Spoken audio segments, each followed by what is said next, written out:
I'm George Malin, the Managing Editor of IoT Now magazine.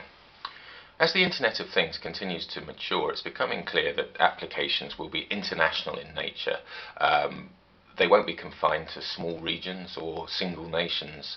On the consumer front, we'll see applications roll out from market to market as their providers seek to harness a global market. And in the business-to-business space, we're seeing more and more companies act internationally and globally. That might be in smart transportation, which obviously by its nature is global, but it could be for motorway operators who cross borders or railway operators that cross borders. We're also seeing global supply chains such as those in smart manufacturing looking to connect globally, which brings us to the difficult topic of how to achieve global IoT connectivity today.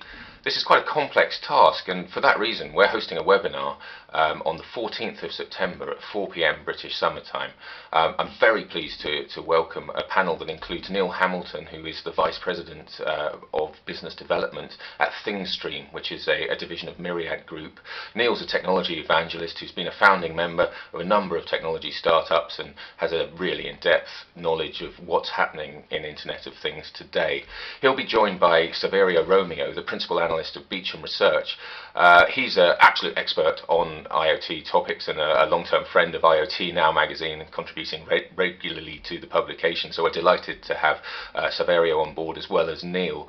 I think it will be extremely interesting to look into this challenging area. So the webinar will examine the anatomy of an IoT solution, the current connectivity landscape, the role of existing GSM technologies as we go forward into the future, and they operate alongside low power alternatives, and also assessing the correct connectivity options for vertical industry use cases. There'll also be an opportunity to put questions to the panel, and I look forward to moderating those. I do hope you can join us on the 14th of September at 4 p.m. British Summer Time and attend this very interesting and valuable webinar. Thanks very much, and goodbye.